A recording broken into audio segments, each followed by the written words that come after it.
Bonjour à tous, aujourd'hui une petite réflexion, un partage d'expérience également, suite à un dossier que j'ai plaidé aujourd'hui à Paris. C'est un dossier de rupture de contrat d'apprentissage dans lequel un apprenti qui a travaillé 32 jours de travail effectif, donc moins des 45 jours qui est la limite au-delà de laquelle l'employeur ne peut plus rompre librement son contrat, ce salarié demande 28 000 € de rappel de salaire jusqu'au terme théorique du contrat. Dans ce dossier, je l'ai choisi parce qu'en vérité, on voit bien qu'il y a une disproportion entre les demandes et puis l'intérêt du litige. Mais il y a aussi des règles de droit qui pourraient déboucher sur le versement de ces 28 000 € de rappel de salaire en plus. Donc il faudrait rajouter les charges sociales. C'est comme ça que dans mon cabinet, on gère un stock de dossiers de contentieux qui représente plusieurs millions d'euros. Et oui, ça va assez vite. En tout cas, plusieurs millions d'euros de demandes des salariés. Et donc, quand l'entreprise, quelle que soit sa taille d'ailleurs, est confrontée à ces demandes, il faut bien dire que c'est assez inquiétant et c'est assez chronophage aussi pour organiser la défense de ces sociétés. Le droit social aujourd'hui, quel que soit le dossier, qu'on défende des salariés ou qu'on défende des employeurs, c'est beaucoup de temps, beaucoup de travail. Malgré l'intelligence artificielle qu'on utilise, je vous ferai un post sur l'intelligence artificielle aujourd'hui utilisée par les DRH ou par les salariés, c'est intéressant pour voir quel retour d'expérience on peut avoir nous au cabinet sur l'utilisation de ces technologies. Alors, c'est un dossier qui est assez simple. C'est un apprenti qui a embauché un mois de septembre 2023. Puis en fait, au mois d'octobre, l'employeur, qui est une toute petite société, c'est le seul employé de la société, lui dit écoute, je suis embêté, mais en vérité, la société a des difficultés économiques. Mais heureusement, je fais partie d'un groupe et on va pouvoir te reclasser dans une autre société. Bref, les discussions avancent. On sent que l'apprenti n'est pas d'une bonne foi parfaite parce que lui, en vérité, il n'a pas vraiment envie de rester là non plus.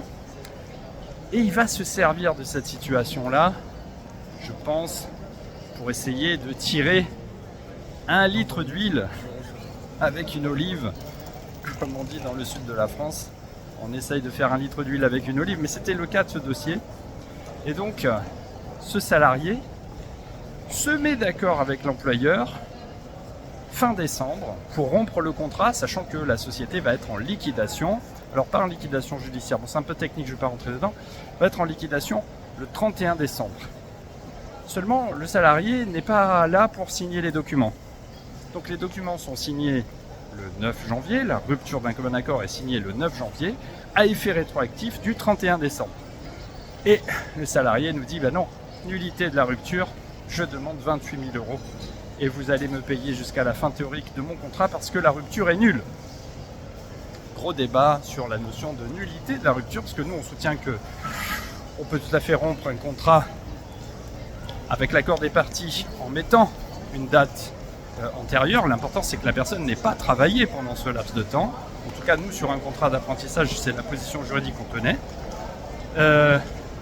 Et de toute façon ce qu'on disait à titre subsidiaire c'est que si il y a vice du consentement, ce qui n'était pas le cas parce que le vice du consentement en droit français, c'est bien particulier. Il faudrait par exemple une violence ou un dol particulier. Et encore en droit social, il faudrait une violence morale ou physique, ce qui n'a pas été démontré en l'espèce. C'est le salarié qui est en charge de preuve.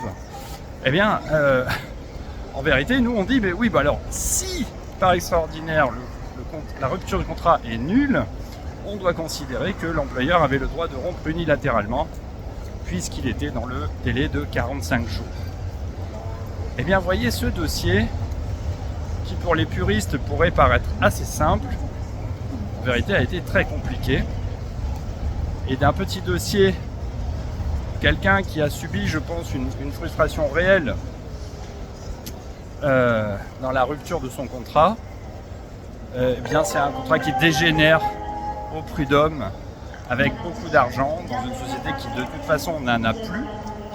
Et donc, ça pose la question quand même de la formalisation. Je le dis dans mes vidéos, dans les conseils qu'on prodigue auprès des employeurs qu'on accompagne, ou des salariés aussi d'ailleurs, formaliser les choses.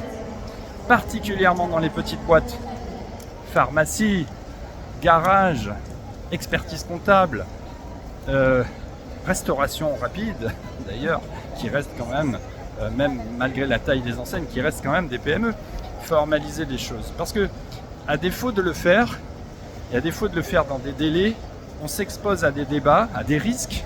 Alors je ne sais pas si on va gagner, j'espère que oui, parce que je pense qu'on avait de bons arguments juridiques, mais quand même, c'est un point qui mérite votre attention tous les jours, particulièrement pour les apprentis. Vous avez dû remarquer que vous êtes assaillis de demandes d'apprentissage et que des réformes vont avoir lieu. Ça va coûter beaucoup plus cher, donc les places seront plus chères et aujourd'hui on est dans un contexte conflictuel et contentieux. Voilà, je voulais partager cette petite réflexion, cette expérience aujourd'hui. J'ai vécu au Conseil de prud'homme de Paris. Alors pour une fois pas dans le secteur de la restauration, dans un secteur plutôt technologique, d'ingénierie. Et donc c'est intéressant aussi de voir que tous les secteurs peuvent être touchés et qu'il faut être vigilant. Voilà. Donc je partage ça avec vous et je partage pour la première fois un petit podcast qu'on a créé au cabinet avec l'intelligence artificielle qui raconte le dossier, qui raconte la défense du salarié, qui raconte la défense de l'employeur et qui permet de rentrer dans des éléments plus techniques du dossier, dans les faits. Parce que on me dit souvent, et merci d'ailleurs, que les vidéos sont intéressantes et qu'on voudrait parfois savoir un peu plus ce qui s'est passé réellement. Ça peut permettre à chacun aussi, par l'expérience, par cet échange-là, de se positionner. Donc, je vais partager ça sous forme de podcast. C'est pas moi qui parle dans le podcast, il faut se dire la vérité, c'est une IA, mais c'est drôlement bien fait. C'est sous forme d'interview, c'est sous forme radiophonique. Et donc, vous me direz ce que vous en pensez. À bientôt à tous.